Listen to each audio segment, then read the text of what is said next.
Usai kegaduhan akibat darurat militer di Korea Selatan, drama politik negeri ginseng memasuki babak baru. Partai oposisi Korsel memulai proses pemakzulan Presiden Korea Selatan Yoon Suk Yeol di parlemen. Seperti apa situasi terkini politik Korsel? Kamis 5 Desember 2024 pukul 12.48 dini hari waktu setempat, sebanyak 191 anggota parlemen termasuk satu anggota independen memasukkan petisi atau mosi pemakzulan ke parlemen Korea Selatan. Oposisi menuding status darurat militer yang diumumkan Presiden Yoon Suk Yeol sebagai tindakan gegabah, melanggar konstitusi negara dan sejumlah aturan lain tentang prinsip kedaulatan rakyat serta pemisahan kekuasaan. Oposisi juga menilai dekret tersebut melanggar kebebasan berekspresi karena melarang pemogokan, demonstrasi, serta menempatkan semua media dan outlet pemberitaan di bawah komando darurat militer.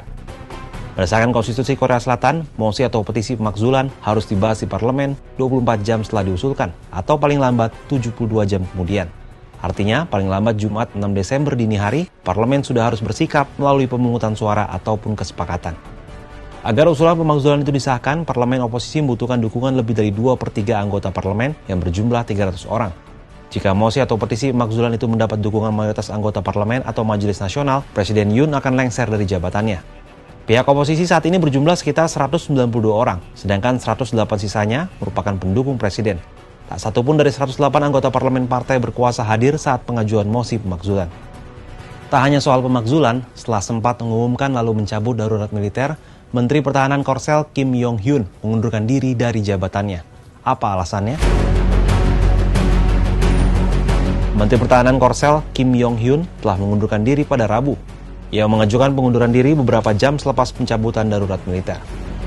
Kim dituding menjadi dalang darurat militer singkat. Bahkan parlemen sebenarnya sudah curiga pada Kim sejak September lalu. Terkait dengan hal itu, Kim saat ini dilarang bepergian. Kubu oposisi di parlemen curiga penunjukan Kim sebagai Menhan merupakan persiapan penetapan darurat militer. Dalam rapat 2 September, Kim menyangkal ada rencana itu. Kim merupakan pensiunan mayor jenderal atau jenderal bintang 3 di Angkatan Darat Korsel. Seperti Yoon, Kim bersikap keras soal Korea Utara. Ia juga sepakat Korsel punya senjata nuklir agar bisa menanggapi Korut secara berimbang. Wakil Menhan Kim Son-hu mengatakan, Menhan Kim memerintahkan pengerahan tentara ke Majelis Nasional pada Selasa malam. Pada parlemen, Wamenhan Kim mengatakan tidak setuju penetapan darurat militer oleh Presiden Korsel Yoon Suk Yeol pada Selasa malam. Wamenhan Kim juga mengaku tidak tahu soal darurat militer sampai Yoon mengumumkannya. Lewat pidato yang disiarkan televisi dan radio, Yoon menyatakan pemberlakuan darurat militer. Tak hanya oposisi, publik juga menggelar protes di sejumlah wilayah di Korea Selatan atas keputusan Presiden Yoon yang memberlakukan darurat militer meski hanya berlangsung singkat. Parlemen Korsel memiliki waktu paling lambat 72 jam untuk membahas mosi atau petisi pemakzulan Presiden akibat kebijakan darurat militernya, untuk menentukan seperti apa nasib Yoon Suk Yeol ke depannya. Kalau menurut sahabat Kompas gimana?